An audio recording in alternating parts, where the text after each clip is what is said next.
Hebrews, Hebrews, Hebrews. This is Prophets of Awakening. This is our Tuesday Tanak and news briefing. My topic that main topic I'll be discussing will be Mansa Musa's DNA. They just matched it up with a black family in Houston. So we're gonna go in on that and the ramifications of it. Okay, you can go to our YouTube channel, the Prophets of Awakening. Check out our videos. We have over 1,000 or so videos that you can look at, examine, get the meat out. These videos will lead you to the truth of the Holy Scriptures. And if you like what you're hearing and receiving, I'm asking you to like, share, and subscribe to the channel. It'd be greatly appreciated. And we have our cash app at the bottom of the screen for those that want to support this channel and help it move along. That too would be greatly appreciated. Okay. For those that don't know, this is a non-Messianic channel, and we deal with the Tanakh and the Torah. Tanakh being the Old Testament, so-called Book of Remembrance, and the Torah is the first 5 books of the Old Testament that was given to Moses by our Savior and our Redeemer and our Deliverer, the Lord of Hosts. Okay, and Tanakh is the from Genesis to Malachi. We don't subscribe to the New Testament, Matthew to Revelations. This of another persuasion. Okay, we don't deal with it. Matthew, Mark, Luke, and John, Peter, and Paul, none of those. JC. Okay, this channel was created to aid and assist all Hebrews who are waking up to their true identity in these last days, uh, and also understanding who their Savior and their Redeemer truly is. Shalom and welcome to this channel, and welcome to our Tuesday Tanakh and news brief. Okay, we're going to do our normal, which is a moment of silence, a prayer, and psalms. Then we'll go into our topic for discussion, and then we'll go into our news brief. Okay, so this moment of silence is for the Lord of Hosts, and all that He's doing to bring about our prophesied deliverance in these last days. O Lord, righteousness and uprightness belongeth unto Thee. Therefore we come before Thee at this hour, seeking Thy face, looking for righteousness and uprightness, that we may walk before Thee as Thy servants David and Solomon and Samuel and Hezekiah did, that we may walk before Thee in truth and in righteousness and in rightness of heart. Give unto us, O Lord, an understanding heart, that we may discern between good and bad. For we desire to walk after Thee, O Lord, to keep Your commandments and Your testimony and Your statutes with all our heart and soul, to perform the words of the covenant that was written down by Your prophets. O Lord, allow Thy face to shine upon Thy people. Hear our plea, hear and do, O Lord, and hide not Thy face from us any longer, for we need You so very much at this hour. Peace be unto You. Okay, so with that being said, I'll read a song. Okay.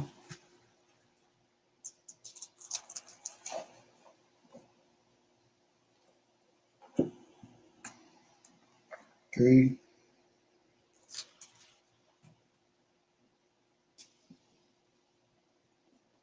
Okay, I'll read Psalms 30. It's a thanksgiving for deliverance from death. It's a psalm or a song dedicated to the house of David. Okay. I will extol Thee, O Lord, for Thou hast lifted me up and hast not made my foes to rejoice over me. O Lord my God, I cried unto Thee, and Thou hast healed me. O Lord, Thou hast brought up my soul from the grave. Thou hast kept me alive, that I should not go down to the pit. Sing unto the Lord, O ye saints of His, and give thanks at the remembrance of His holiness. For this anger endureth but a moment. In His favor is life. Weeping, in His, okay, let me see, verse 5. His anger endureth but a moment. In His favor is life. Weeping may endure for a night, but joy cometh in the morning. And in my prosperity I said, I should never be moved. Lord, by Thy favor Thou hast made my mountain to stand strong. Thou didst hide Thy face, and I was troubled. I cried to Thee, O Lord, and unto the Lord I made my supplications. What profit is there in my blood when I go down into the pit? Shall the dust praise thee?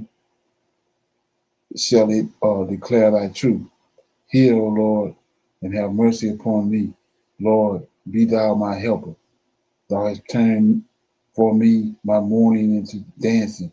Thou hast put off my sackcloth and girded me with gladness, to the ends that my glory may sing praises to thee and not be silent, O Lord, my God. I will give thanks unto thee forever.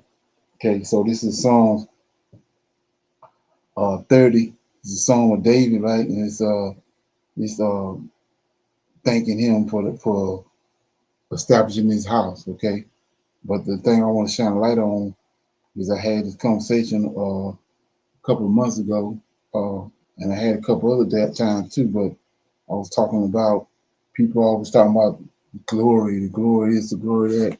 But when you understand how the order is that's set up in heaven, you know, Yahweh, the self-existent one, he has a glory, and he has a throne. And then we know Michael has a glory, and he has a throne. And David has a glory, he has a throne. And we see right here in Psalm 30, they mention David's throne in verse 11. Thou hast turned, this is David praising the Lord of hosts. Thou hast turned for me my mourning into dancing. Thou hast put off my sackcloth, and he girded me with gladness, to the ends that my glory, see that? There's glory is David's glory.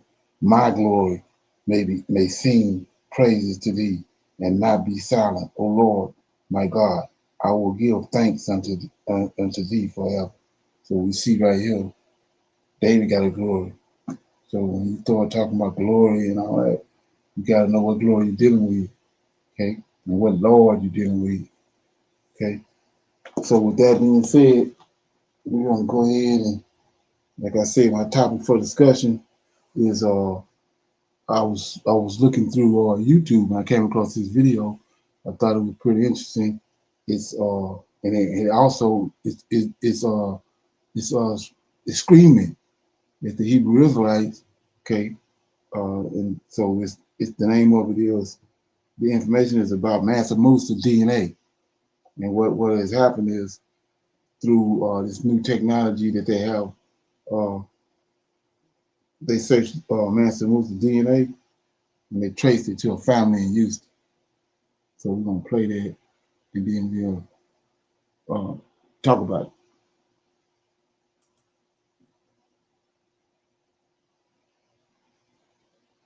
Imagine you are the geneticist who just ran the comparison that linked an ordinary black family in Houston to Mansa Musa, the richest man in history. Every result made sense until one pointed to the Mali Empire 700 years back. Father to son, unbroken. Your first instinct was that the database had an error. It did not. The wealthiest bloodline in history did not end in Mali. It survived, and it has been in Houston without knowing it. The year is 1324. A procession stretches across the Sahara so long that eyewitnesses cannot see the end of it from the front. 60,000 men, 12,000 personal servants, 80 camels each carrying 300 pounds of gold dust. Mansa Musa, emperor of the Mali Empire, is making his pilgrimage to Mecca. When he arrives in Cairo, he distributes gold to everyone he encounters: beggars, scholars, merchants, street vendors, so indiscriminate in his generosity that he crashes the Egyptian economy. Gold loses a third of its value across the entire Mediterranean. It takes Cairo 12 years to recover. This is not a legend. Ibn Battuta documented it. Al-Umari interviewed Egyptian merchants who still remembered the disruption decades later. Mansa Musa is the wealthiest individual in recorded human history. Adjusted for modern values, his fortune is estimated at $400 billion. No one before or since has come close. He ruled from the city of Niamey over an empire that stretched from the Atlantic coast of West Africa to the bend of the Niger River, Timbuktu. Under his reign became one of the great centers of scholarship in the world, a university with 25,000 students and a library of 1 million manuscripts. The civilization he led was not a footnote in world history, it was the center of it. If you care about ancestry, genetics, or the history buried in your own bloodline, subscribe now. This story is just getting started. The family in Houston did not set out to make a historical discovery. The grandmother, a retired school teacher who had spent 15 years tracing the family history, wanted to give her grandchildren something concrete, a document, a map, something that said, here is where we came from. Here is who we were before the records were destroyed. She ordered 4 test kits from a consumer genetics platform. The family swabbed their cheeks at the kitchen table on a Sunday afternoon and mailed the samples back. The results arrived 5 weeks later. Most findings matched what the family expected. West African ancestry percentages were consistent with documented patterns for Black Americans. A significant component of Yoruba and Akan origin. Smaller traces from Cameroon and the Senegambian coast. European admixture was present, as it is for virtually every Black American, a genetic record of what the plantation system institutionalized. One result did not fit. The paternal haplogroup, the Y chromosome lineage passed from father to son, came back flagged. The platform categorized it as West African with a subclad designation that matched no family story, no oral history, no genealogy. The grandmother had assembled across 15 years of research. The flag sat in the results like a misprint. The grandmother's youngest grandson downloaded the raw genetic data and uploaded it to an open access database used by academic researchers for population studies. He was not thinking about empires or pilgrimage routes. He was trying to get a second opinion on a confusing result. The file sat in that database for 9 months. Everything was already in place. The family just did not know what everything was building toward. The email from the research team arrived on a Tuesday morning. The grandson did not open it for 11 days. The subject line looked like a solicitation. The second email included the researcher's institutional affiliation, a link to a published study, and a single sentence that made him stop. It said that his Y chromosome haplogroup matched a subclade associated with the patrilineal lineage of the Keita dynasty, the royal family of the Mali Empire, the dynasty of Mansa Musa. He called his grandmother, she called her daughter. The family sat around the same kitchen table where they had swabbed their cheeks and read through the document on a laptop screen. The document was dense. Haplogroup designations, principal component analysis plots, statistical confidence intervals, admixture modeling. Most of the terminology was unfamiliar. What they understood was the conclusion. The unbroken male line, father to son across 700 years, connected the men in this family to the patrilineal lineage of the wealthiest dynasty in African history. A 700-year-old family reunion delivered as a PDF attachment. The grandmother sat quietly. Then she asked the question the researchers had not addressed. She asked what his name was, the man at the beginning of the line, the first one. The researcher explained that individual identification at this level of genetic distance was not possible. Population genetics can identify lineage connections across centuries. It cannot recover a name. The grandmother said that was all right. She did not need a name. She needed to know the line was real. The researcher confirmed that it was. Pay attention to what comes next, because it explains everything about how a royal West African Y chromosome ends up in a Houston family's consumer genetics result. The Mali Empire did not exist in isolation. It sat at the center of a trade network that connected West Africa to North Africa, to Egypt, to the Arabian Peninsula. Mansa Musa's pilgrimage in 1324 was the most visible single moment of contact between Mali and the wider world, but it was not unusual in kind. Mande merchants had been crossing the Sahara for centuries before Musa was born. They established trading communities in Moroccan cities, in Tunisian ports, and in the markets of Cairo. They married into local families, and they had sons who inherited the Y chromosome of the Manda-speaking heartland. The haplogroup associated with Manda populations does not stay neatly inside the borders of the modern nations that now occupy the old Mali Empire's territory. It appears in populations across the Sahel, along the Atlantic coast, throughout the West African interior. Population geneticists have documented its presence in Nigeria, in Ghana, in Senegal, in Guinea Bissau.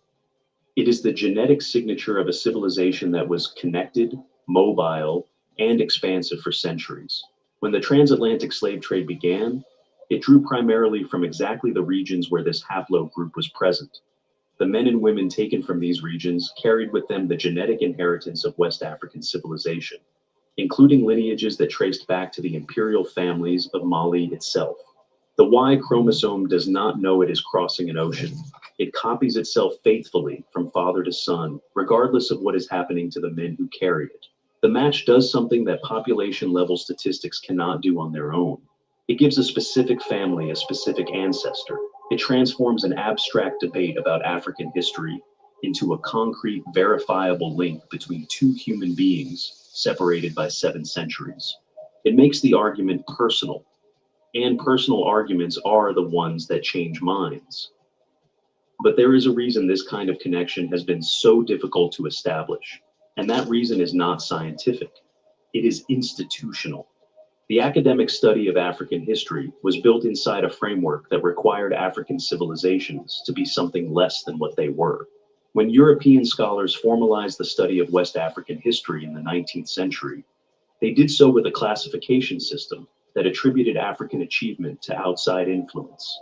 Every kingdom, every university, every complex society found on the continent was explained as the product of external contact rather than indigenous development. Opinions and family genealogies maintained by the scholarly families who staff the university across generations. The Institute holds over 100,000 such manuscripts. Most have never been translated. The genealogical records inside them represent one of the largest untapped sources of African historical documentation in existence. And they do not mention Houston. They do not mention descendants. They do not know that the lineage they trace continued westward after the empire collapsed, crossed the Atlantic in circumstances no one chose, and reconstituted itself in a city that did not exist when the ink dried. The genetic thread survived the collapse of the Mali Empire. It survived the drought and political fragmentation that ended the Songhai dynasty that succeeded it. It survived the trans Saharan trade routes closing as Portuguese ships redirected commerce to the coast. It's Okay. You got anything on that? What you think? Well, shalom, brother Leonard, it makes sense when remember he's talking about the how they found those villages over here that Oh, were yeah, set up like the Mali Empire. exactly. Yeah, it's almost like I said. Too many people don't know that. They're too busy worried about thinking that they came from here. You know what I'm saying? Right, But the thing they don't reason what that inspired me about this is okay. Wouldn't Abubakar have the same Y chromosome that Mansa Musa got? right, yes, sir. You know what I'm saying? So they trying to trace it through what happened when he went on a pilgrimage and all that. But could this be from Abubakar? Right, exactly, right, yes, sir. Okay, I hmm guess so. Be, Okay, yeah, and brother Leonard, because one thing they had mentioned, sir, was they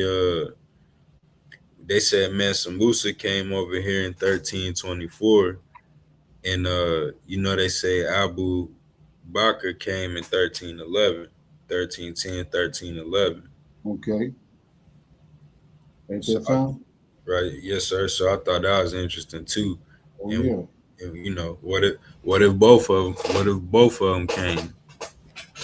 right, exactly, right. And then, like I said, that kills this we from America thing. You trace the lineage. There's Right, so much evidence now coming out that's just proving that, which we already knew it was a joke anyway. But yeah, so much evidence coming out disproving that. Okay, you good on that? Right. Yes, sir. Okay, so we'll go to some Q&A. You got any questions, any comments, any dialogue, anything, testimony, anything you want to bring to the table that you came across? Right. Brother Leonard, the other day when we was reading in Leviticus, in where is it at? Leviticus 21 and 12, Mm-hmm. Brother Leonard, and it says, neither shall uh neither shall he go out of the sanctuary, nor profane the sanctuary of his God, for the crown of the anointing oil of his God is upon him. I am the Lord. And just because when I was reading that, I mean, it says the high priest can't leave the sanctuary. Right. He can't leave the temple. So, for me, that had hit a point of how you always talk about the suffering servant. Exactly. Okay, right. Okay, so that's what that's tying that verse to, right? Right. Right. Yeah, he bound to the temple. Hmm. You can't go nowhere. So that means he can't do other ones either. So we understand the priest, the high priest and his sons, his lineage. They bound to the temple. That's what I'm saying. When you understand, once all that information start coming out, you can see who the servant is. It ain't no one person. It's a race of men. That, like I said, it's Aaron's lineage. And then he took the Levites from among the 12 tribes. For what? To serve him. That's the servant. And from the Levites, you get Aaron's lineage, and his the high priest lineage. So they go just that's the arm. Like I said, when you get to Isaiah 53, it says, "To whom is the arm of the Lord revealed?" Well, Yahweh revealed the knowledge to the Levites and to the priests and to that's where the knowledge comes from. Every time something go down, they have to go to the gate to the door of the temple or door of the tabernacle, and that's how it go down. So who else can possibly be the suffering servant? Okay, And see what I'm so, saying? Yeah. right, yes, sir. And Brother Leonard, you have mentioned my fault for that feedback. You have mentioned Aaron's lineage, and I was listening on YouTube too today earlier, and I had seen the guys talking about like the whole Elijah thing is symbolic. Oh hell no. Somebody in Malachi? Right, yes, sir. Just Oh the fact of him coming back and everything like that. Could you kind of make that plain? yeah. Go back. If you go to Zach, if you go to Malachi, the last chapter, Tanak. Okay, you go there and you'll see that the Most High is telling them. First of all, you have to understand Elijah never died. He was taken up just like Enoch was. So let's look at that right quick.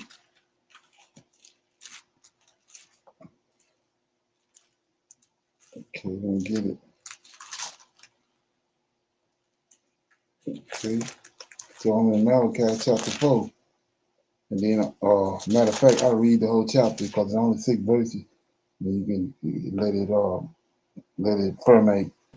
For behold, the day cometh that shall burn as an oven, and all the proud, yea, and all that do wickedly shall be stubble.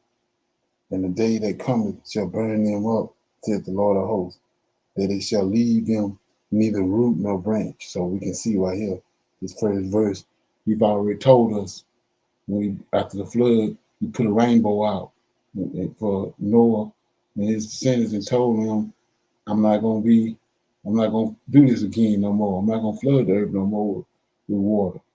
And so this last time it's gonna be with fire. So we see it right here. So it says, so we know what the water did. It cleansed the earth of all wickedness. Okay. So it says, for behold, the day cometh that shall burn as an oven. Talking about what I just said. And all the proud, just all the wicked folks, same thing the water did with the flood. And all that do wickedly shall be stubble. So it's like putting hay, bringing hay and putting it around some fire. It's gonna catch up, catch and burn. So he says the shall be stubble, and the day cometh that shall burn them up, said the Lord of hosts, that it shall leave them neither root nor branch. So same with the flood of the giants, he had to get rid of that lineage, all that wicked lineage, so the water got rid of them. Same thing will happen these last days with the fire. Fire it got the same objective that the water had. So we go on to verse 2. But unto you, this is the righteous, that fear my name, shall the Son of Righteousness arise with healing in his wings, and he shall go forth and grow up as a calf in a stall. So many people they have no idea how to deal with this because they're not dealing with none of the books. They're not dealing with the book of Enoch, Jubilees, none of that. So they can't they would think they rightly dividing it, but they ain't. But it says, unto us that uh fear my name shall the Son. Now this right here can show you that these sun worshippers, because why would they have son of righteousness? Okay, so that's a blatant uh, tampering with the book right there. Son of righteousness, arise with healing in his wings, and he shall go forth, and he shall grow up as a calf, as calves of a stall. So we know who the son of righteousness is. It's Enoch. That's the son of S-O-N. Because these people deal with sun worship, this is coming out of Egypt. They got S-U-N in there. Okay. And say so verse 3, and ye shall tread down the wicked, for they shall be ashes under your soles of your feet in the day that I shall do this. It's the Lord of hosts talking. Said the Lord of hosts. Then here we go. If you want to believe that the New Testament, the law was a schoolmaster and the law was done away with, JC pinned it on the cross. Well, the Lord of hosts telling us right here, remember ye the laws of Moses, my servant, which I commanded unto him at Horeb for all Israel with the statutes and the judgments. Then now here you go. He say he preserved he preserved Enoch and he preserved Elijah for a purpose. So we just saw Enoch purpose. Now here go Elijah purpose. Behold, I will send you Elijah, the prophet. So it ain't like he talking about some fictitious character we don't know nothing about. We know who Elijah is. He was taken up. He didn't die. So he says, behold, I will send you Elijah the prophet before the coming of the great and dreadful day, before the fire. He's going to send Elijah. Why? Verse 6, he shall turn the heart of the fathers to the children, and the heart of the children to their fathers, lest I come and smite the earth with a curse. So I've been saying this over and over again. Jeremiah, Ezekiel, them our fathers. Those people that lived at that time, that's who those prophets talking to. They ain't talking to us. When you understand that, when you get to the minor prophets, what they call the minor prophets, that's who talking to us. When they came back from Babylon and they came back and rebuilt the Zerubbabel temple, those minor prophets, before what Daniel had prophesied, that the Most High indignation was going to come to a full, and he was going to do away with the nation of Israel. His indignation came to a full. Before that, these men like Zechariah and them, they telling us what's going to happen to us, the ones that's still alive on the planet. So when you go back to Malachi chapter 4, verse 6, ye shall turn the hearts of the fathers. So who the fathers is? They dead. Who the children are? We the children, the ones that's still alive, the descendants that's still alive on earth. So that's Elijah's job. We know they hoodwinked out, but they mutilate our scriptures. That's one of the reasons why we can't get all the way right. Okay, you got all these Negroes instead of running behind JC. So he says, he shall turn the heart of the fathers to the children, and the heart of the children to the fathers. So you say, what are you talking about? The father's dead. Okay, well, let's look at it. That's where Ezekiel come in at. Okay, let's look at it.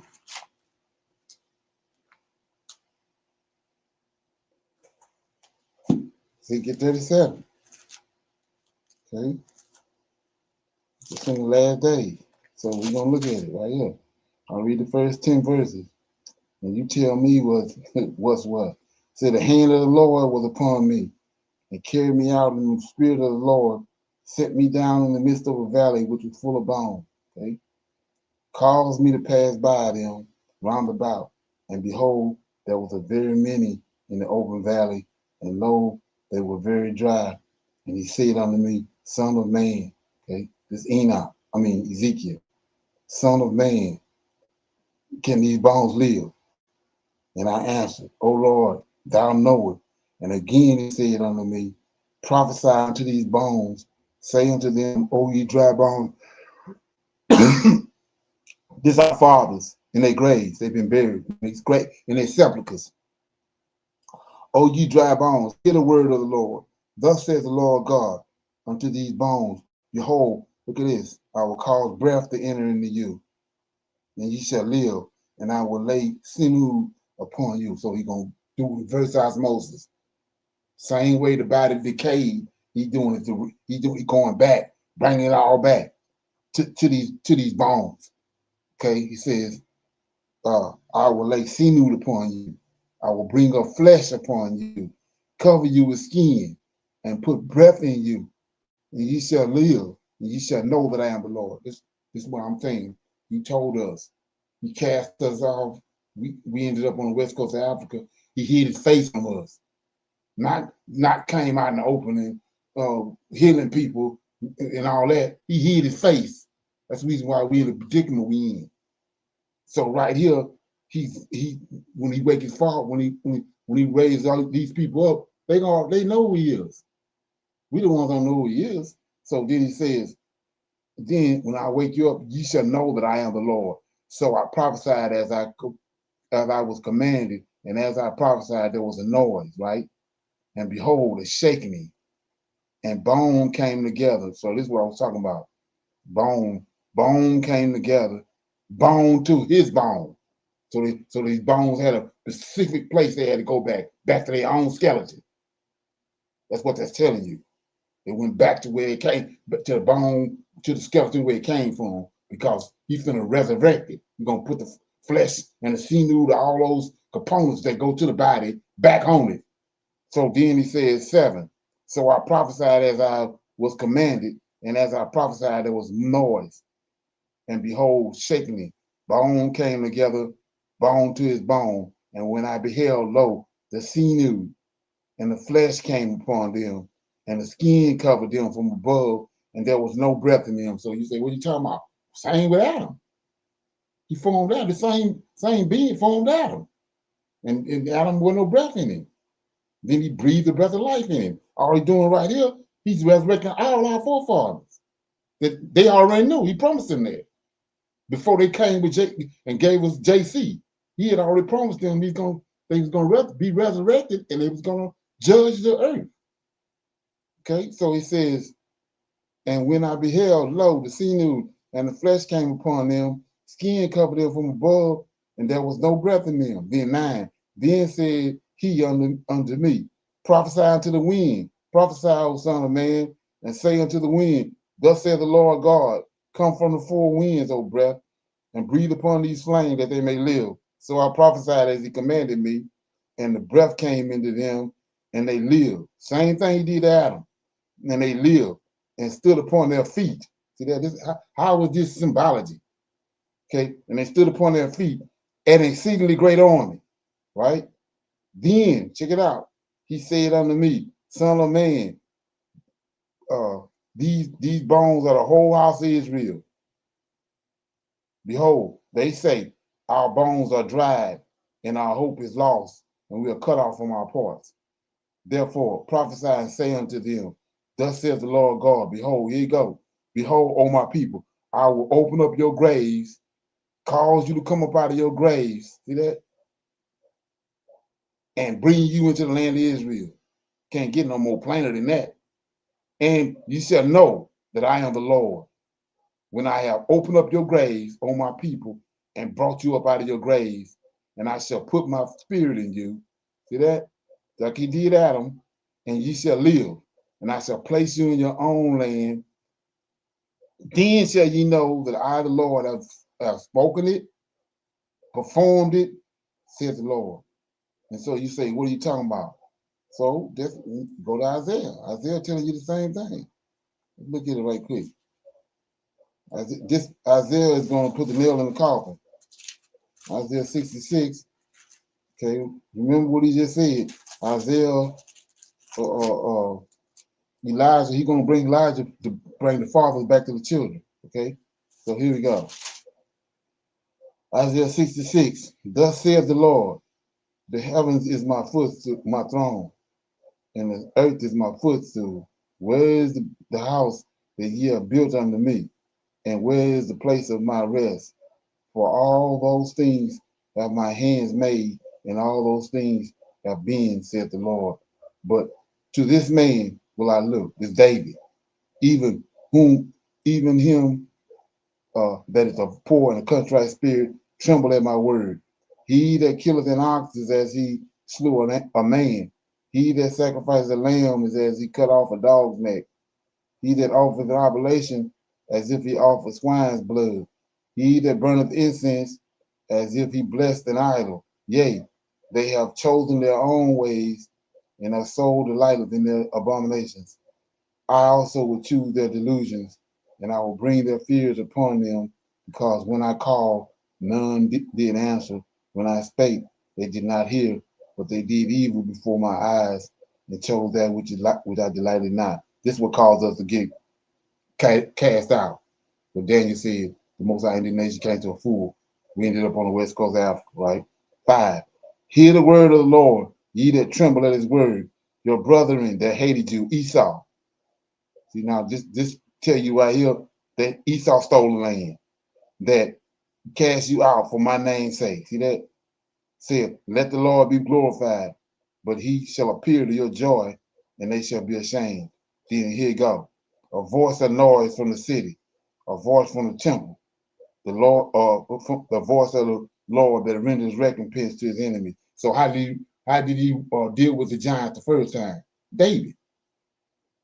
So now he resurrecting David back. You say, what are you talking about? 7. Before she travailed, we're gonna see what it is with travailing, or birth pains. Okay, just like a female. Before she travailed, she brought this before she travailed, before when the woman have a baby, before she had the birth pains, right? Before she travailed, she brought forth. Before her pains came, before the birth pains came, she was delivered of a man child. See that? David. Okay. Who have heard such a thing? Who have seen such a thing? Now here you go. He's gonna tell you who the woman is. Shall the earth be made to bring forth in one day, or shall a nation be born at once? For as soon as Zion travaileth, she brought forth her children. So what are you talking about? Ezekiel 37. What I just read. He just brought them up out of their graves. He tells you the same thing. Now here, this is where Elijah come in at. This the fathers from Malachi. This the fathers right here. Shall I bring to birth and not to cause to bring forth, saith the Lord? Shall I cause to bring forth and shut the womb, saith the Lord? Rejoice with Jerusalem and be glad with her, all ye that love her. Rejoice for joy with her, all ye that mourn for her. Now here we go. That ye may suck and be satisfied with the breast of her constellation, that ye may milk out and be delighted with the abundance of her glory. That's all our forefathers. Be the resurrected. That's why he's telling you in Malachi that Elijah, that's Elijah's purpose, to bring the children that's alive now. When he resurrects them in Ezekiel 37, Elijah the one going to bring the fathers back to the children. Okay? Now let's keep going. And so he says, and so we right now today, these clowns and hoodwinked us, we getting a lot of information, but a lot of information has been distorted. So he says right here in verse 10, rejoice. The ones with a contrite spirit and the ones seeking this truth, right? Rejoice ye with Jerusalem and be glad with her, all ye that love her. Rejoice for joy with her, all ye that mourn for her. Now here you go. That he may suck anything you want to know. Okay? You want to know if JC real or not? Ask the fathers. They standing right there. Jeremiah and them. They all standing right there. Okay? He says, that ye may suck and be satisfied with the breast of her consolation, that ye may milk out, get all the information you need, that you may milk out and be delighted with the abundance of her glory. 12, for thus saith the Lord, behold, I will extend peace unto her like a river, and the glory of the Gentiles like a flowing stream. Then shall ye suck, and ye shall be borne upon her side, and be dangled upon her knees. As one whom mother comforted, so will I comfort you, and ye shall be comforted in Jerusalem. So you say, what are you talking about? Well, let me get you some more precepts. Negroes that can't comprehend this.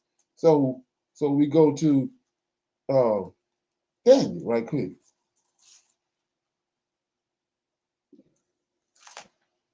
So let me get it right quick. Okay.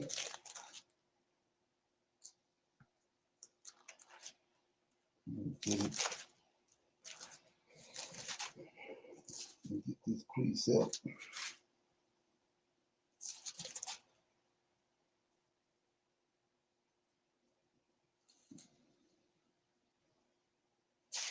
Okay.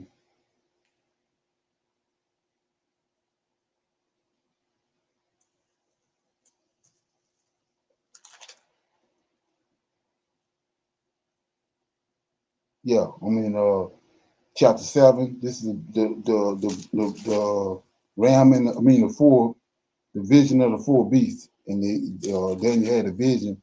Then the angel came to give me the interpretation, right? So let me read that right quick. It's about 8 verses. It said, I, Daniel, was grieved in my spirit, in the midst of my body, and the vision of my head troubled me. I came near to one of them that stood by and asked him the truth of all this. So he made me to know the interpretation of these things. These great beasts, which are fourth kings, which shall arise out of the earth. Now here you go, 18. But the saints of the Most High shall take the kingdom. Who the saints is? Ezekiel 37. And Isaiah 8, I just told you.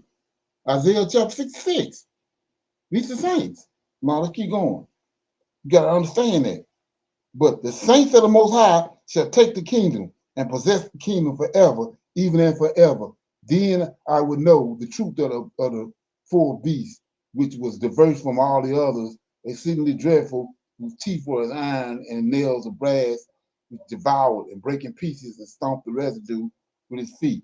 And of the 10 horns that were in his head, and of the other which came up, and before whom 3 fell, even of that horn that had eyes and a mouth that spoke very great things, whose look was more stout than his fellows, I beheld, and the same horn made war with the saints. See that?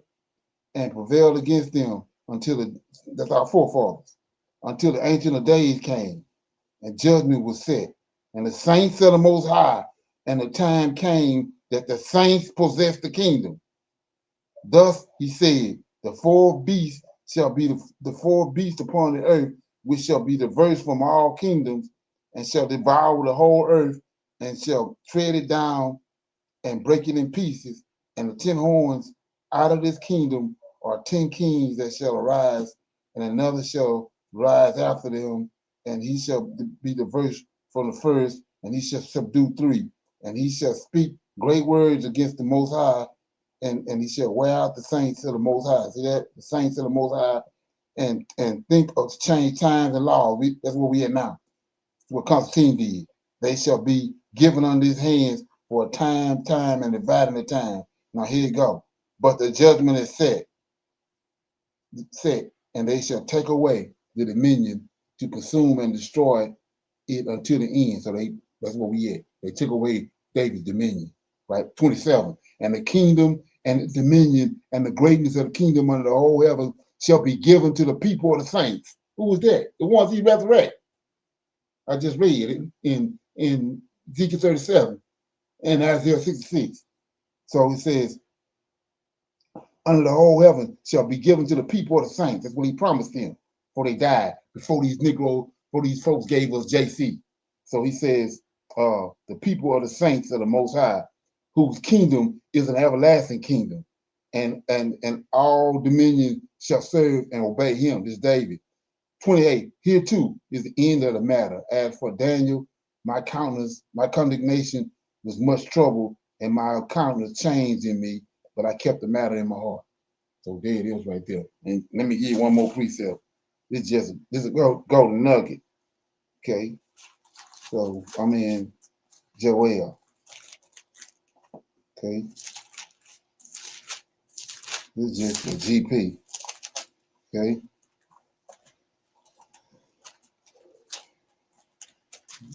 Okay.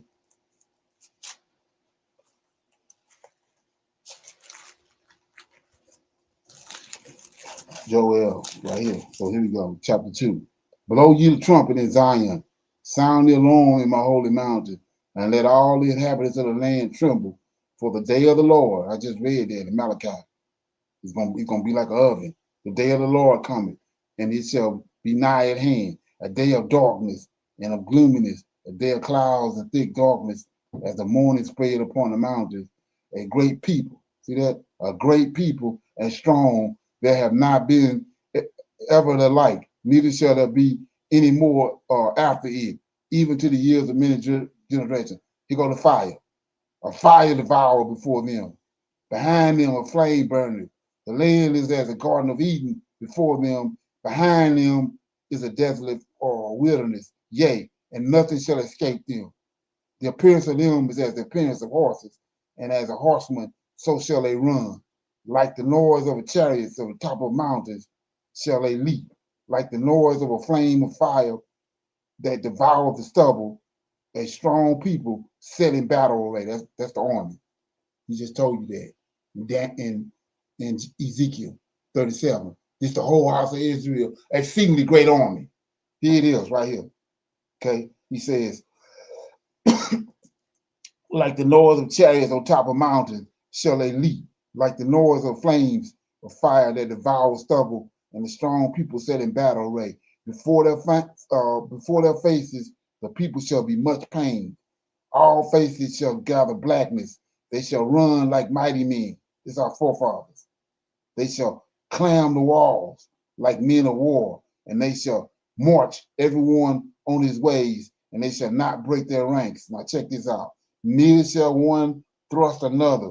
They shall walk everyone in his path, and when they fall upon the sword, they shall not be wounded. That's because they've been resurrected. And they got these resurrected bodies. This is the purpose of Elijah. Bring the fathers back to the children. Us that's alive here, and the ones that he's gonna resurrect in Ezekiel 37. Verse 9, they shall run to and fro in the city. They shall run up the wall. They shall climb up upon the houses, and they shall enter into at the windows like a thief. Remember, it's a thief that did what Esau is a thief that did what he did to us. So here they come like a thief. And it says, the earth shall quake, they're going to shaking, the great shaking before them, and the heavens shall tremble, and the sun and the moon shall be dark. This ain't got nothing to do with JC. The sun and the moon shall be dark, and the stars shall withdraw their shining, and the Lord shall utter his voice before his army. We know who the army is. He told us that in Ezekiel. For his camp is very great, for he is strong that executeth his words. For the day of the Lord is great and very terrible, and who can abide in it? Therefore also now, saith the Lord, turn ye even to me with all your hearts, and with fasting, and with weeping, and with mourning. So like I said before, you got any kind of Hebrew in you, and you can't understand that, Yeah. I'm gonna give you some roller skates. That's what I'm gonna do. Push you on down the road. Okay. So what you think? That make any sense? Right, yes, sir. And so, uh, brother Leonard, when you got Elijah, the high priest, that makes sense because the Lord of hosts keeping his word to the covenant that he made, that he got a Right. covenant with Aaron and the covenant with David, right? Exactly. Right. And so the two people that didn't die was Enoch and Elijah, right? Right, yes, sir. And so he said, so they like I said, they hook went to scriptures, and when they got son of righteous, S-U-N on there. That don't make no sense. They don't have nothing to do with us. So when you put it son of righteousness there, that's Enoch. He's the son of righteousness. Okay? Right. Right. Got anything else? Yes. And no sir. Oh no, yes sir. Brother Leonard, I got a question about these fiery serpents in Isaiah 14. Okay. Um get it real quick. I'm almost there. It says this Isaiah 14 verses 28 through 30 through 32. And it says, um in the year that King Ahaz died was this burden. Rejoice not, thou whole Palestine, because the rod of him that smote thee is broken. For out of the serpent's root shall come forth a cockatrice, and his fruit shall be a fiery serpent. And the firstborn of the poor shall feed, and the needy shall lie down in safety. And I will kill thy root with famine, and he shall slay thy remnant. How, O gate, cry, O city, uh, thou whole Palestine, are dissolved, for there shall come from the north a smoke, and none shall be alone in his appointed times. What shall one then answer the messengers of the nation, that the Lord hath founded Zion, and the poor of his people shall trust in it? And shalom. That was Isaiah 14, verses 28 through 32. Right. So me, when I read that, and I understand the serpent got a seed line. So when you say you see in that verse, it says, Palestinian, right? Right? So it was named Palestine. It wasn't named Palestine before they was kicked out of the land. It was after that, right? Okay. So the fiery serpent is Antioch Epiphanes, is what I believe. He's out of the serpent's lineage. And what are you talking about? You go right here, like I said, people don't deal with these books, but I do. So you go to First Maccabees, okay, and then it says right here, it says, let me read it. First Maccabees, let's see, yeah, First Maccabees start at chapter 1, verse 1. It came to pass after Alexander, Macedon, son of Philip, came from the land of Chechen. So this is serpent seed, fiery serpents, had utterly defeated Darius, king of Medes and Persians, and he reigned in his stead, and he had become as he had before reigned in Greece. He waged many wars and captured fortresses and slaughtered the kings of the earth. And he made his way to the ends of the earth, and he spoiled a multitude of nations. The whole earth was silent before him, and he became exalted, and his heart was uplifted. He mustered a very mighty army, ruled over lands and rulers of heathens, and they paid tribute. Afterwards, he fell sick and knew that he was going to die, so he called in his distinguished servants who had been brought up with him and divided his kingdom among them when he was still alive. Alexander had reigned 12 years when he died. So here we go right here. His servants, right? These serpent seed. His servants succeeded him, each in his own dominion. After his death, they all put on crowns, and and did their sons after them for many years. Now here you go. And they did much evil on earth. These serpents, they wicked as hell. Then here you go. There sprang from them. He go to cockatree, a fiery flying cockatree. Then sprang from them a sinful shoot named Antiochus Epiphanes, son of King Antiochus. He had been a hostage in Rome, and he became king in the 143rd year of the Greek kingdom. What do you think? Okay. Well, that makes He came to Jerusalem. That right. was fine. And so you said the name. Could you break that down again about the name change in the time They frame? changed it. Hadrian, Hadrian, and he built that. Most people don't know this, but he built Hadrian built the wall, and then it fulfilled prophecy. The Most High said, "The beast that received the head in the womb." They want you to think it's the Antichrist that's coming, but all this has already happened. He says, "The beast that shall come. I mean, the beast that was and was not received the womb and the head and did live." That's the fourth beast. That's the Roman Empire. When Hadrian built the wall, those giants, the Visigoths and the Vandals and other race of giants broke through that wall, Hadrian wall, and they went all the way to Rome and they sacked Rome. That's the head. That's the head of the beast. Not no man. They sacked Rome and caused Rome to be divided. That's what Constantine came in at. Where he subdued three. Roman Empire got divided into four different parts: north, south, east, and west.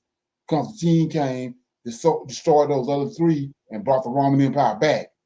But now it was a Roman Republic at first. When he done came back, that's how we get Christianity. That's how we get JC. He wanted one God, he wanted one religion, and that's how he got it. That's where it come from.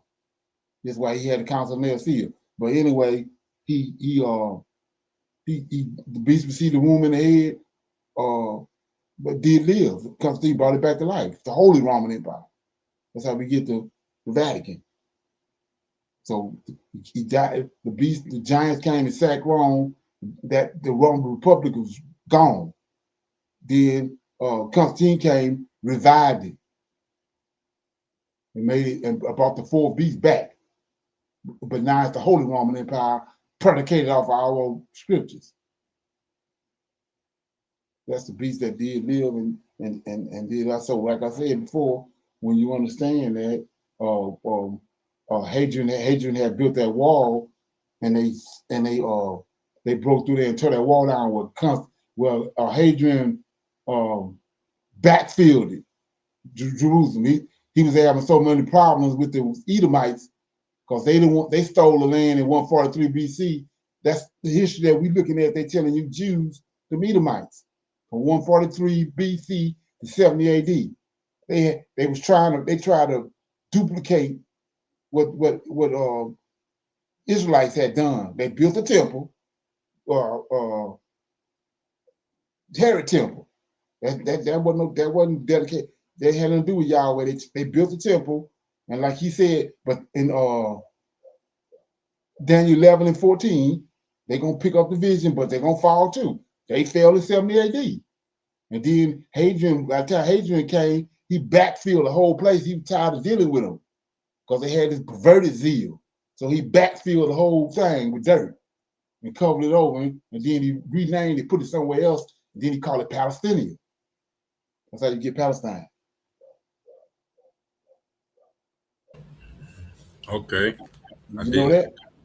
No, sir, I didn't. He backfilled it. He covered the whole place up. Covered it over. That's what I was saying about the reason I say about the guy over there now. They dug it up. They didn't dug it back up over there, over in the Negev desert. This guy Hoshua, they didn't dug it back up. They didn't, they after they done all that. Now they just came in and crushed all that information. You don't hardly hear nothing about it no more. but they got the place dug up. You're sitting there on top of the hill in the same place where the scriptures tell you is at. But they downplaying it. And like he said, wasn't gonna be no trees around there. It was gonna be desolate. And that's what this place looked like. Like I said, you want to look it up. It's in the Negev Desert. Right, yes, sir. And I remember that class where you showed that you had showed the clip. Yeah. Yeah, the class you was talking about that. I gotta find that one too. Right. Okay. So I think it was, if you type in on YouTube in the search block "Return to Zion," it'll come up.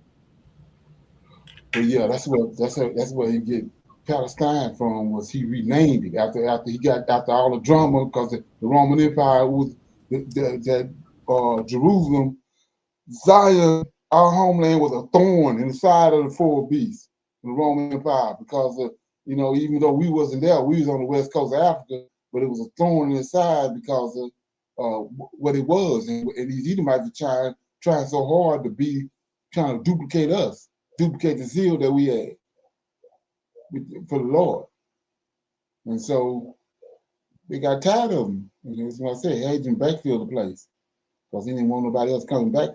He wanted to do away with the memories of the place, so he backfilled.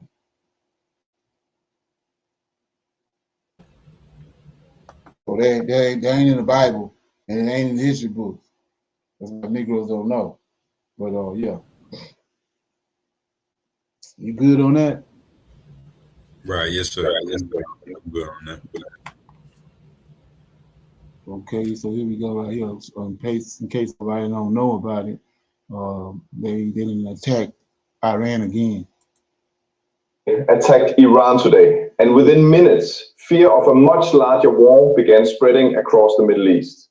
Explosions were reported inside Iran after American forces launched strikes on Iranian military targets, pushing tensions between both countries to a dangerous new level. Now the world is watching to see whether this remains a single military operation or the beginning of something far bigger. Everything changed in moments. One decision, one operation, and suddenly an entire region was thrown back into uncertainty. At first, reports of military activity connected to Iran started spreading online. Then came reports of explosions. Minutes later, the situation became global headlines. American forces had reportedly launched direct strikes on Iranian military-related targets. Within hours, news channels and analysts around the world focused on one question: what happens now? Because this is not just another military incident. This is the kind of moment that can change an entire region overnight. Whenever the United States and Iran move closer to direct confrontation, the entire Middle East feels the pressure immediately. Military forces become alert, markets react, governments prepare for escalation, and ordinary people begin wondering whether tensions are about to spiral into something far more dangerous. The biggest reason is uncertainty. People still do not know how far this situation could go. Was this a limited operation meant to send a message, or is this the beginning of a larger phase of military pressure? Ordinary people across the region are paying close attention because they understand how quickly Middle East tensions can spread. Travel becomes uncertain, business confidence drops, regional security fears increase, and anxiety spreads quickly online. Some people believe this was a warning strike. Others believe this could be the start of a larger campaign. Some fear immediate escalation. It creates an environment where leaders must make decisions under enormous pressure. Another important detail is that both sides understand the risks. Neither the United States nor Iran is unaware of how dangerous direct confrontation could become. But careful calculation does not always prevent escalation. That is what makes tonight so uncertain. Already, many people are discussing worst-case scenarios. Could more strikes happen? Could retaliation spread tensions wider? Could the region face a longer period of instability? Those fears are now becoming central to the conversation. At the same time, some analysts believe both sides may still try to avoid full-scale war. But tonight, nobody knows which direction this crisis will take. Okay, what you think? You heard anything about that? No, sir. They Oh, I'm sorry. Go ahead, Bellin. Nah, go ahead. I just said they attacked, and so the thing what's going around is from the generals. Especially, I listened to McGregor. He was saying how that their plan is to an invasion, boots on the ground. So yeah, they still up to that, but they trying to weaken them first before they do it. But okay, but yeah, that's what he said. He said this before it happened. He said that in the next 72 hours or so, that was yesterday. America was going to attack Iran again. They already did it today. And the next phase is they want to come in with boots on the ground, which has already been predicted. It's going to be a disaster. Right. I was gonna say, Brother Leonard, that Iran ain't it is not gonna get any less prepared. You know, Oh no. they've been waiting on this. So Oh yeah.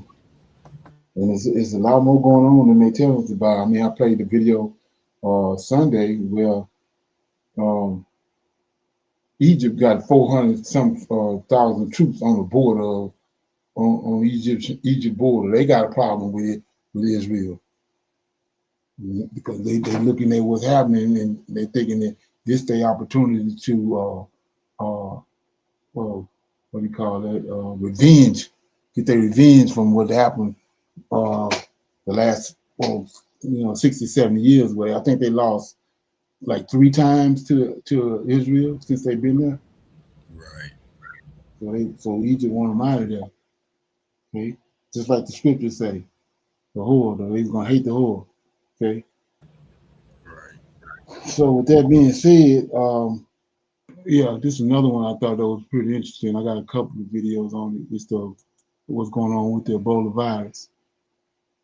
Okay. The suspected Ebola cases have risen to at least 904, and 3 Red Cross they got something up with this.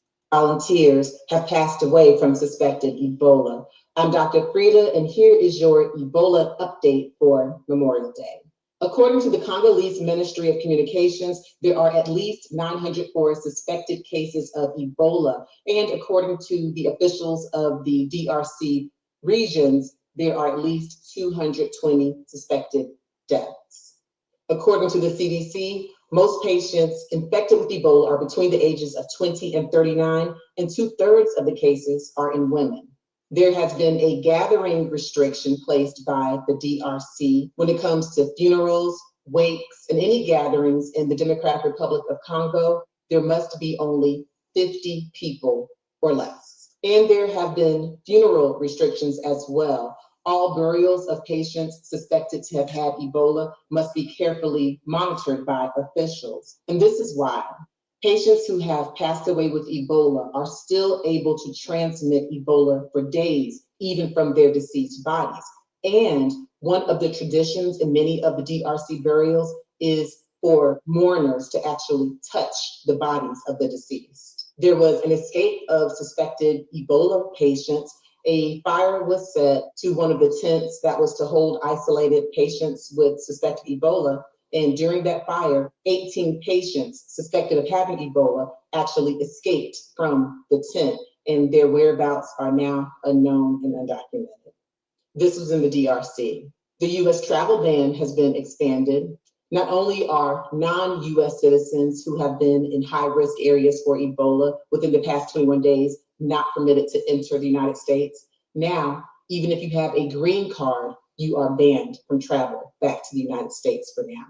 3 volunteers for the International Federation of Red Cross have passed away from suspected Ebola. And here's what's important. We believe that they contracted Ebola back on March 27th. That's about 2 months before we even knew about this Ebola outbreak, which means that sets the timeline back. this outbreak definitely started way before it was announced on May 15th. For more Ebola updates, be sure to give me a follow and subscribe. And make Okay, you heard anything about that? Shalom, brother Leonard. I didn't not this particular clip. Well, maybe it was, but just seeing that they were saying that they're starting to see more deaths or whatever, with the Ebola, and it's something that's interesting to me too, brother Leonard, because I remember when they were talking about Ebola, like when I was younger, like probably middle school or something like that, and then I was watching Akon, uh, the rapper singer or whatever. I was watching him talk about how they made so much of a fuss of Ebola back then, but like out of the billion people in Africa, only 1% of the people got it, right? But that makes me think about how they always doing studies and stuff. Right. Like that was just a test back then when I was younger. Right. Oh yeah, exactly. Right. So and then they got a 50-year thing going. They plans is span over 50 years. A jubilee. You know what I'm saying? Right. Exactly. Okay. Mm-hmm. Yeah, I got another little video on that. So we're gonna deal with this right quick. Well, welcome to this talk. Now, I want to do an update on the Ebola virus situation in Africa. It's actually shaping up to be quite a bad situation, worse than I'd anticipated, actually. Although if you haven't got time to watch the video, it's not going to be spreading person to person in Western countries. It's not going to be a pandemic in that sense, although there could be sporadic cases. But before we do that, let's quickly review hantavirus, because we turned out that the predictions we made about that a couple of weeks back were so far completely accurate, actually. So we predicted that there'd be no cases unrelated to the motor vessel Honduras, the cruise ship, of course, small cruise ship. There has been recent additional confirmed cases. I think there's something like 13 cases now, but it's only from people who were passengers and crew, people identified during repatriation quarantine after being on board. So it's only people that have been on the ship. It is not spreading beyond the ship, which is what we predicted and is good news. Although the incubation period is long, we can't yet be certain, but it's looking more and more likely with every day that passes. There was a Spanish evacuee from the ship tested positive while already in quarantine in Madrid. We expected some of this because we know there was person-to-person spread, or it's very likely there was person-to-person spread on the ship, although that is still debated. I think it's likely there was some person-to-person spread on the ship, but no further spread so far, and we don't really expect any more. Canadian passenger tested positive after returning home, so very bad for these people, but good in terms that we're not going to get a larger outbreak. All at significant increased risks, and of course places like Kenya, Ethiopia, you've got Nairobi in Kenya, you've got Addis Ababa in Ethiopia, South Sudan, of course, you've got many centres of very large population, and that's the concern about getting into Kampala, because it's a large central population, about 4 million people living pretty close together. The probability of spread there is really quite significant, unfortunately. And the other thing is that's kind of bad news in a sense, really, is non-specific symptoms come first and more diagnostic symptoms later. So when someone first gets ill of this, the symptoms are fairly non-specific. It could be a wide variety of infectious diseases. So they get things like fever, fatigue, pains, headaches. The thing that is diagnostic, though, is the bloodshot eyes. If that's spotted, bloodshot eyes should be very suspicious, and patients should be isolated if they have bloodshot eyes. Yeah, so the crazy thing about this is, to me, is they have all different types of Ebola virus, right? But this one right here is just so happened the one that they dealing with don't have a vaccine.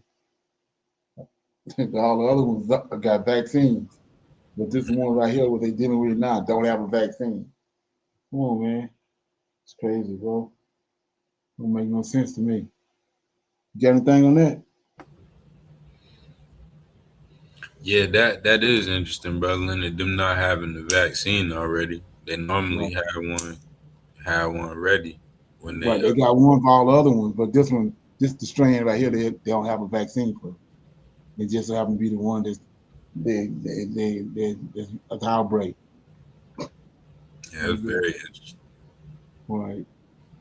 Here we go. Is under control. The economy is strong, but for millions of people, it doesn't feel that way at all. Grocery prices are sky high. Insurance costs are soaring, and Americans are now carrying massive amounts of credit card debt. New report out this week showing delinquencies up to an all-time high. Families are increasingly relying on debt just to keep up with everyday living expenses. So this video said nobody is prepared for what's about to happen to the U.S. economy. So how can they be prepared? Look at everything that's coming, everything they got going on. They keep you distracted from all different angles, and so yeah, how can you be prepared?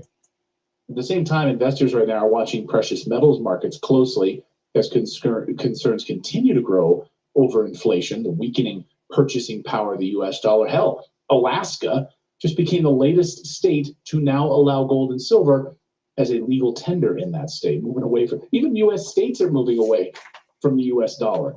Meanwhile, the Federal Reserve appears trapped between trying to fight inflation, trying to prevent a deeper economic slowdown right now. Consumers are feeling squeezed from every direction. Heck, Costco just rolled out new buckets of wine. Yeah, but that's how bad things are getting, because like new lockdowns are probably coming, so they're going to sell buckets of wine now. What the hell is going on? We have a lot to unpack today in the U.S. economy, so many moving pieces. And I know someone who watches it very, very closely is our good friend Kevin Demerit. He's the CEO of Lear Capital, obviously very close to the precious metals markets. And that's what you guys do at Lear, from silver and gold. But man, Kevin, I just want to start maybe talking about this debt right now and this latest report about credit card delinquencies, the percent of we would all go and do it. So we're not really betting here. All we have to understand is that the government's not going to continue or not going to stop printing money. If you believe they're going to stop printing money, don't own any gold. If you believe they're going to continue to print money, that the interest payment is going to increase from $1 trillion and go higher, then now's the time to own some gold. Heck, I told you right before we got on, Jim Rogers today came out and said, I have sold all my U.S. stocks. Right. I mean, he's been around forever. Great guy to watch.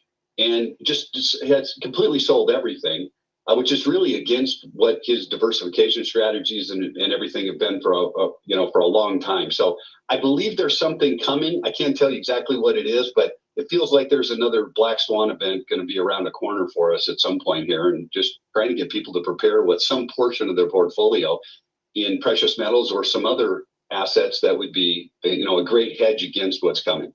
Yeah. And then you look at from 2008 at $8 trillion, and today where we are at $39 trillion, that's the hockey stick, and people are getting extremely nervous. So what's the dollar going to be worth? And is there any, or are there any players out there that could take that over? Well, you got China, you've got a lot of different countries that want to do it, but when you combine the countries and you have the BRICS situation, I think that's got the best chance of possibly taking over the US dollar. You've got a real contender there. And so the states here in the United States, central banks around the world are saying, look, the dollar just is not what it used to be. They're not fiscally responsible. They're not controlling this debt. We think it's going to get worse. And so we think it's going to get worse. It's going to get worse. You got anything on that? Shalom, brother Lennon. Like you said, how can you be prepared? We got so many distractions in the everyday life, the system. So it is hard to be prepared, as they would say. What would be suffice? How these doomsday preppers is doing and stuff like that. Right. Check this out. This is one of the ways that we are seeing Pope Leo stand out, both in the issues that he takes on and the language that he uses. In this case, talking about the institution itself in a way that it hasn't been talked about before.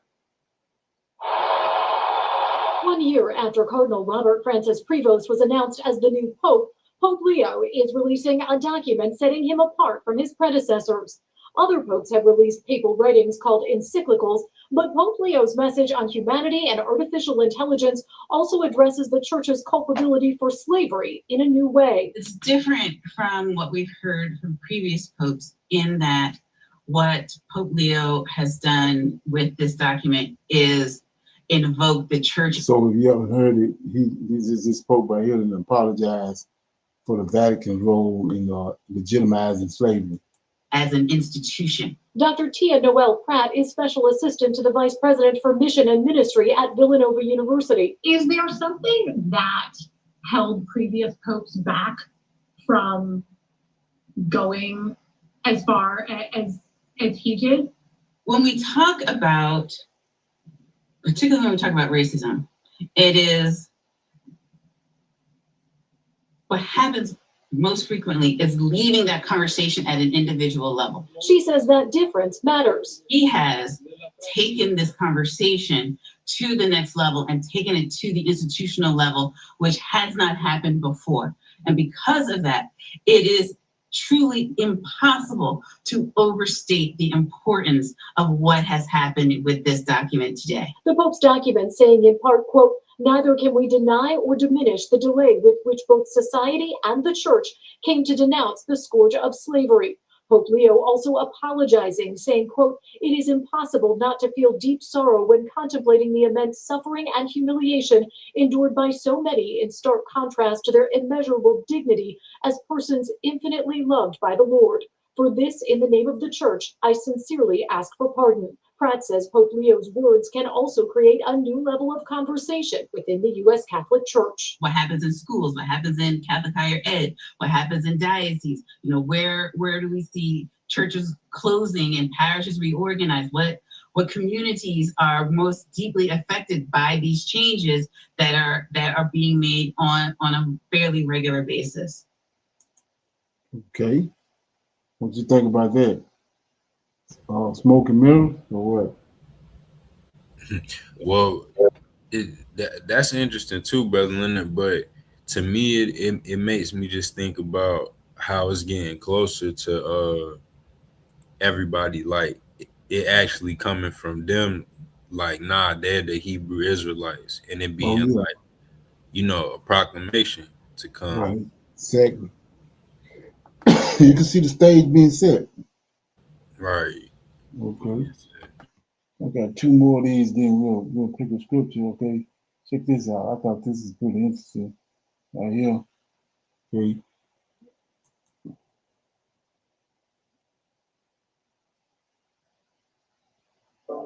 So like I said, we know that my man and kicked what his name, Torre, Mali, and Burkina Faso, what they did, how they humiliated Macron. Well, all of a sudden now, here come Macron with this guy, Dangata, the richest man in Africa. Check it out. Something going on with that. History does not always arrive shouting. Sometimes it arrives through effort choreography, red carpets, road, guards standing very still, officials smiling with practice discipline of people who have smiled at this kind of things many times before. In the space of 1 week in May 2026, two very different men landed at Bole International Airport in Addis Ababa, Ethiopia. Both were received with they made it Addis Ababa. Okay. Ceremony. Both came bearing significant sums of large money, both in their own way were making Africa an offer. But the offers were not the same. On the 13th of May, Emmanuel Macron, president of the French Republic, former investment banker and a man who has spent much of his presidency trying to convince Africa that France had changed, arrived in Addis Ababa. He met with Prime Minister Abiy Ahmed. He spoke at the African Union. He talked about global governance and Africa's place in international institutions. And France announced a financing agreement worth approximately $63.9 million for Ethiopia's green energy and digitalization program. $63.9 million. And for context, this is roughly the cost of a mid-range apartment block in central Paris. A few days later, Aliko Dangote arrived, Africa's richest man, the chairman of the Dangote Group, a man who did not arrive with a diplomatic delegation or a prepared statement about inclusive global reforms. He arrived with announcements of investment in Ethiopia, raising over $4 billion, fertilizer plants, power infrastructure, pipelines, industrial projects, the kind of investment that does not just move money but moves capacity. So, same effort, same week, two men, two very different ideas about what Africa needs and who should provide. And Addis Ababa, almost without trying, had staged one of the most quietly dramatic political parables. All of this even more loaded.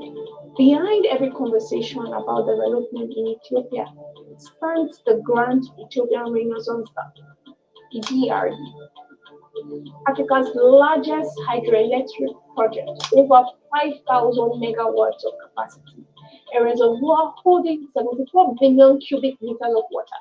And this is the part that matters most of this conversation, built almost entirely through domestic Ethiopian financing, through national sacrifice, through government bonds, through ordinary Ethiopians contributing what they could to something larger than themselves. And Ethiopia did not go to Paris for permission. Ethiopia did not wait for a World Bank framework. Ethiopia decided that sovereignty is not an abstract flag, but a dam, a turbine, a power line, a future. And yes, they are believing in us. The habit of treating foreign approval as development, the habit of confusing diplomacy with destiny. At Bole International Airport, two planes landed, but symbolically, two Africa landed different. One Africa still negotiating its place in systems designed by others. Another Africa, imperfectly, incompletely, but unmistakably beginning to build a system of its own. Now, dignity is not announced in communique. Sovereignty is not signed into existence by a visitor. Freedom is not delivered at the airport. Okay, so what you think? You know this guy, the Gato? I don't know if I'm pronouncing his name right. No, sir. I'm not familiar with him. You know, the richest guy, the one got the all Oh, you refinery talking and nothing. Dan Goldie? I'm sorry. Yeah. Yeah, they go yeah, right. So he all of a sudden in Addis Ababa. Remember what I'm told you about Addis Ababa? He all of a sudden meeting him. He meet Macron now, the one that the Sahel is at war with. Right, from France. Yeah, he meeting with him in Addis Ababa. Yeah, that's interesting. What's Oh yeah, what's going on with that? keep an eye on that. Remember what I was showing about what they call that? They're gonna use Addis Ababa as a. They got a direct flight from Atlanta into Addis Ababa. Did you know that? Right, yes, sir. As a processing center. Yeah, in processing center when they get ready to do what they're gonna do. That's me saying all this. So, but like I said, all of a sudden now, this guy here, the richest man in Africa, meet Macron, a snake, the so-called Sahel Africa, the last person that he deal with. But now all of a sudden, this dude, he's showing up over there dealing with him, and not only that, the Ethiopian president. Okay, sound like Boulay to me. But yeah, we're gonna keep an eye on it. Okay. So with that being said, here go my last one right here. This the dagger. So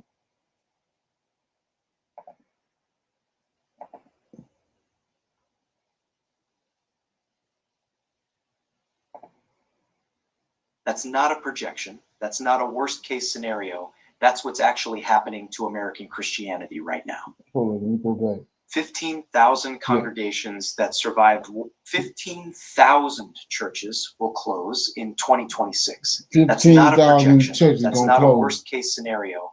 That's what's actually happening to American Christianity right now. Okay. 15,000 congregations that survived wars, depressions, and every cultural shift of the 20th century won't survive this year. That's 41 churches closing every single day, 287 churches every week. By the time you finish watching this video, another church in America will have voted to close its doors forever.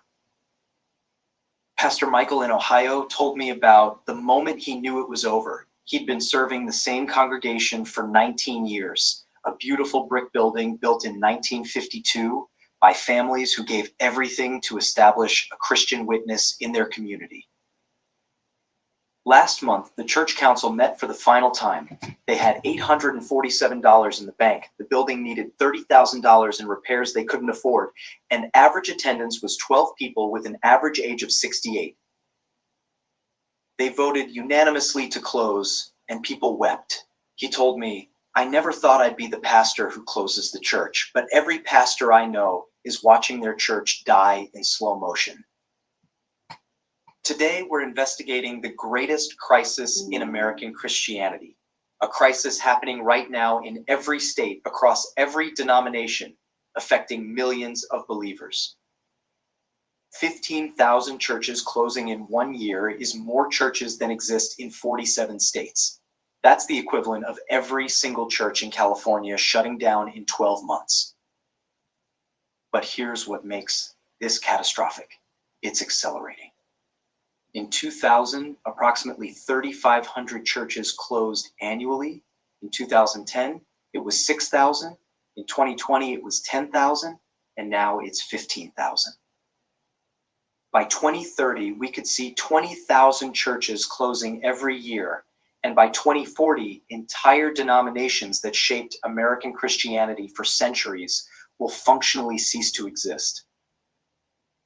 Subscribe now, because what I'm about to show you will change how you see the future of American Christianity, and your church might be next.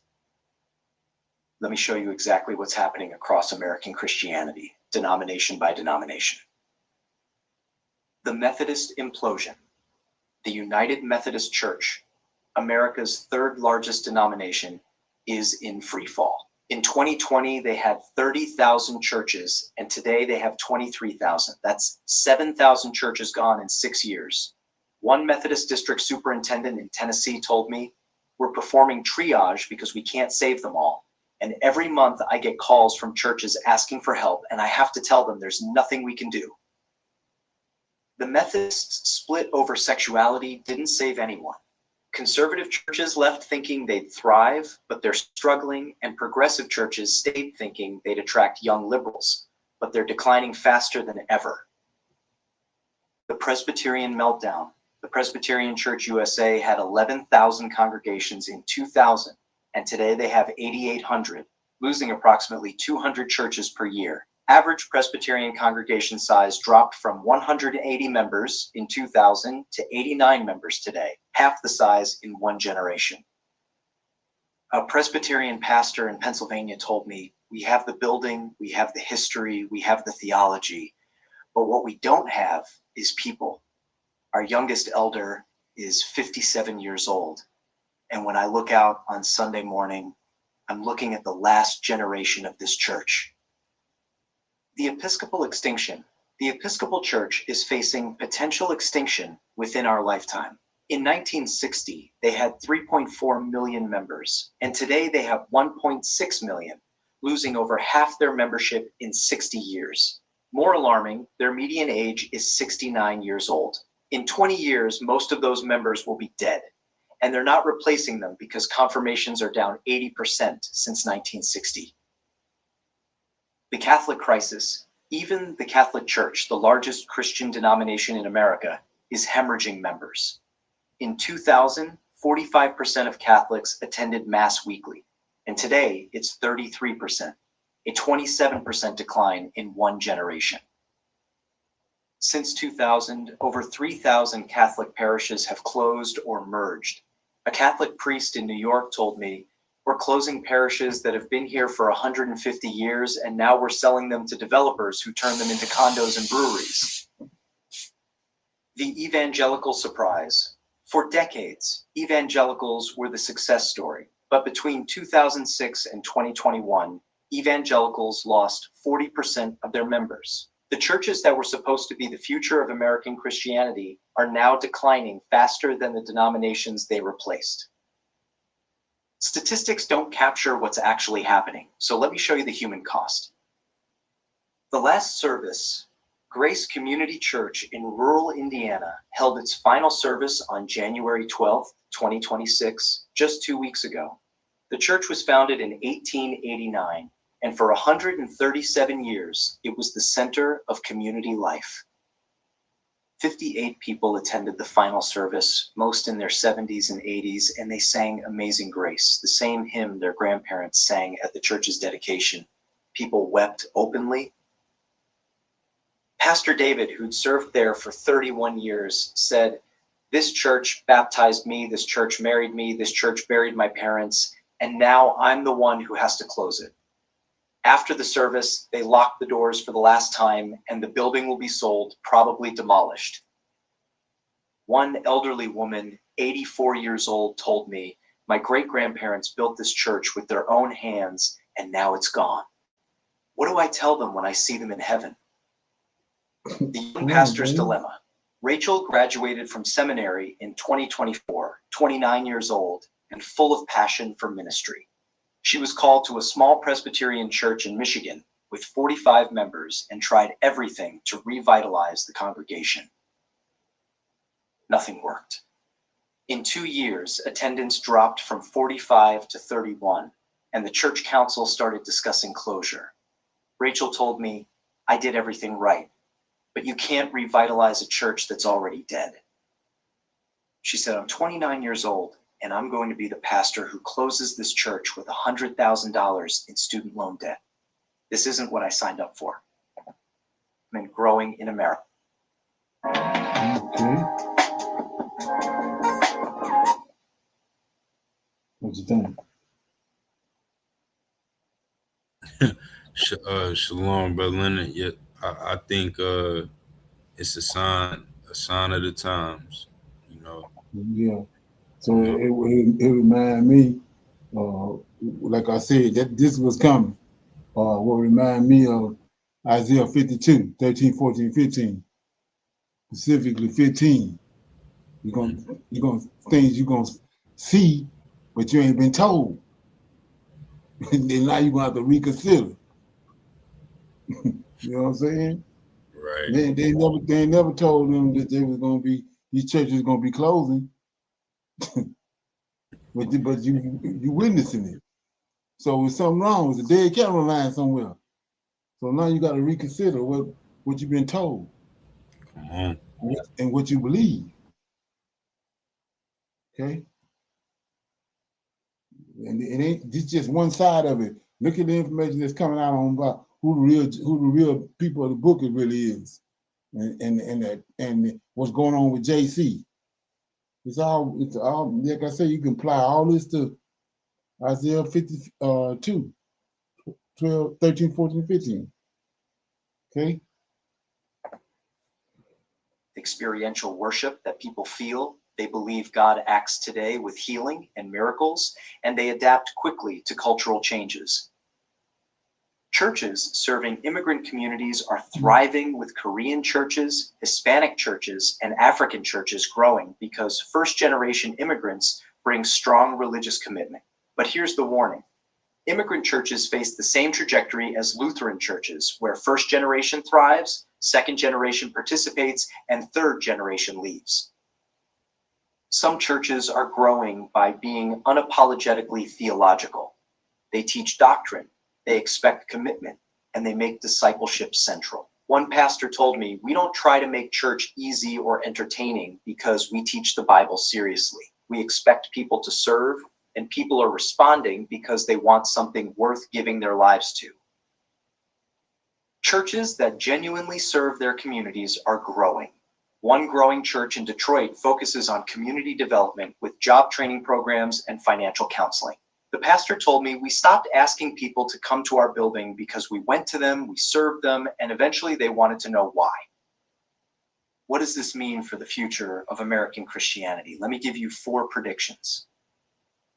First, multiple denominations will functionally cease to exist within 20 years, including the Episcopal Church, the Presbyterian Church USA, and the United Methodist Church. American Christianity will become increasingly non-denominational. Second, thousands of church buildings will be sold in the next decade and converted to apartments, restaurants, or demolished. This represents the largest transfer of religious property in American history. Third, the pastoral profession is in crisis with seminary enrollment down 40% because young people don't want to serve dying churches. Within 10 years, there will be a severe shortage of pastors. Fourth, churches face a choice: innovate or die. Churches that adapt will survive, and churches that insist on doing things the way they've always been done will close. Innovation doesn't mean compromise. It means finding new ways to accomplish the timeless mission of making disciples. Like I said, you're looking at it, and it ain't going the way they told you. So you're gonna have to you gotta make a serious decision. Okay? Go back in there and reread. Okay? You got anything else on that? And Brother too, is showing that greed, you know, a lot of them churches anyway, they could have been you know, like a bigger church, but instead they got a bunch of denominations. So how could that be the truth anyway? Exactly. It's all coming out though. Like I said, it's all, you know, the host. Like I say it all the time. He know just how to do you. He know what has happened. He know just how to do this. And all we gotta do is sit back and watch. Okay, you're a pro at that. Look how he set the Pharaoh up. Okay, you're a pro at this. Okay, the Edomites think they pro, but he's gonna show them how it's done. Okay, so you got a scripture. You're gonna pick a scripture and we'll talk about it, and then we'll close out. Right, yes, sir. And Brother Leonard, in Isaiah, this is Isaiah 40, just verses 12, 13, and 14. And it says, who have measured the waters in the hollow of his hand, and meted out heaven with the span, and comprehended the dust of the earth in the measure, and weighted the mountains in seals, and the hills in the balance, who hath directed the Spirit of the Lord, or being his counselor, hath taught him, with whom took he counsel, and who instructed him, and taught him in the path of judgment, and taught him knowledge, and showed to him the way of understanding. And Shalom, now is Isaiah 40, verses 12, 13, and 14. Okay, what's your take on that? Oh yeah, yes, sir. Well, when it's saying in verse 14, who have directed the Spirit of the Lord, that would be Yahweh, right? The Creator. Right. So how you apply that is back to what I said. Chapter Genesis 1 and 2. Chapter 1, verse 1 and 2. Right. And so it says, in the beginning, God created the heaven and the earth was without form and void, and darkness was upon the face of the deep, and the Spirit of God moved upon the face of the waters. Now back to what you just read. It says, who have directed the Spirit of the Lord? See that? Right. Was Michael. Was Michael in verse 2, Yahweh in verse 1. He says, who directed the Spirit of God? Michael, who directed him? Yahweh. You see that? Right.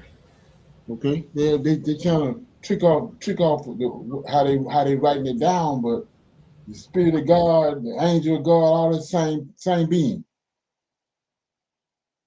They're trying to trick it off. Right, and a spirit is an angel. Right, it's an angel. Right, they want you to think it's something else, like with the Holy Ghost. You know, like I said, think about that. With the Holy Ghost, you got the Holy Ghost. It means everything in heaven is beings. Yahweh, and He created these angels. It's beings up there. It ain't no. I mean, you know, ain't no spirit just floating around up there, bumping into everybody. It's a being, and they all have names. Right. So yeah, but they didn't trick it off. Okay. Right. Yes, sir. So you good? I'm good. Okay. So with that being said, I want to say shalom to everybody, and we got our reading through the Tanak tomorrow night, 7 and 9, and the women can come in through YouTube. I'll see everybody tomorrow for reading through the Tanakh. Shalom, shalom, and another shalom. Shalom. I highly recommend that you get this book and you read it because it's a must that you understand who God head is in the order that's in the Old Testament in Tanakh, because it's not the same as in the New Testament. And when you read this and you get an understanding, then the scriptures open up, and then you begin to understand. So I highly recommend that you get this book. It's the Elohim of Israel, and it's a breakdown on the word Elohim and who the God of Israel is, and the Godhead.